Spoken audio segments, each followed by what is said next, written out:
Let's talk about college football overall. Wisconsin looked awful. Quarterback did not look good, just a Big Ten defensive blah. Penn State gets the win, upsets them, but it's Wisconsin. It's going to be interesting to see where they end up this season. Michigan, I tried to fade them this year. They look solid. They destroyed Western Michigan. They've got Washington this week in one of the more interesting matchups because Washington lost to an FCS school in Montana. Ugly game. They were a top 20 opponent. The AP always messes up rankings here every single year.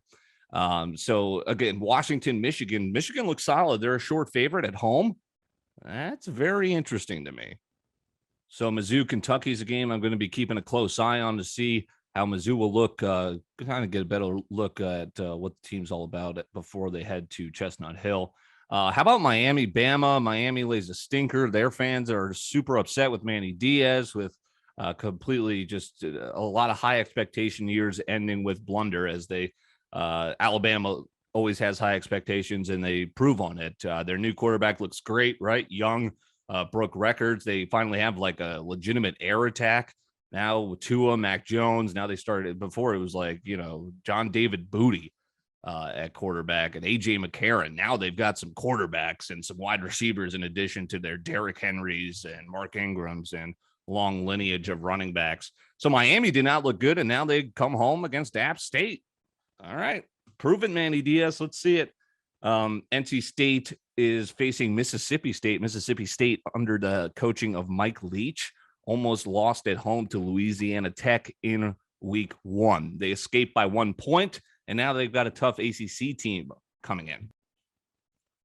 Texas is interesting this year. Steve Sarkisian, year 1. They were a trendy pick against this week against a tough ULL team that Texas was able to get the cover at home. They win. Arkansas just barely squeaks by their large cover against Rice.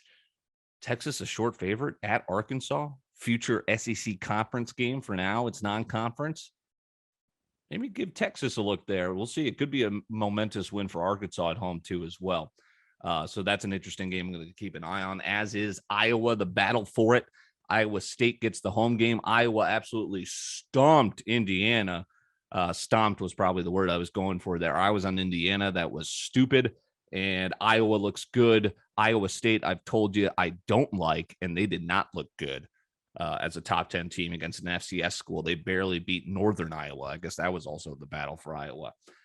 So Iowa State looked rough. Iowa is a 3.5-point dog on the road. I'm about to eat that up. Nebraska, what was funny was the tweet that emerged from some of their beat writers saying that Fordham and Nebraska looked like the same team in the first quarter after Nebraska lost to Illinois. They did figure it out. They did get the large cover over Fordham at home, 52-7. Adrian Martinez was able to tear up Fordham. Good for him. They've got Buffalo this week, who I think put up the most points in the NCAA so far in their opener. Buffalo? -12 in Lincoln. That's Nebraska -12 in Lincoln. Buffalo a dog. I'm going to keep my eye on that one. How about this one? Wyoming. They barely escape an FCS school. Montana State. They were almost about to start the year with a blemish.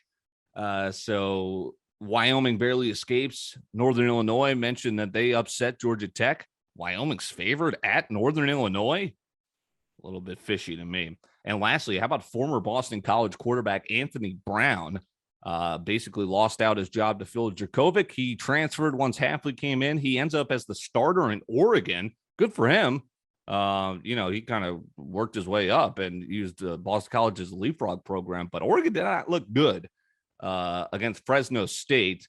Anthony Brown did have a nice run at the end, but he has nice numbers, but he just doesn't get it done all the time. I feel like, at least that was my feeling towards him when he was wearing maroon and gold.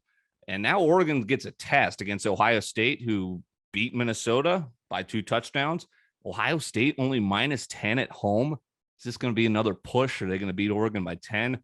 Looking at the 2 teams I saw in their game ones, I would think Ohio State is at least 3 touchdowns better than Oregon, but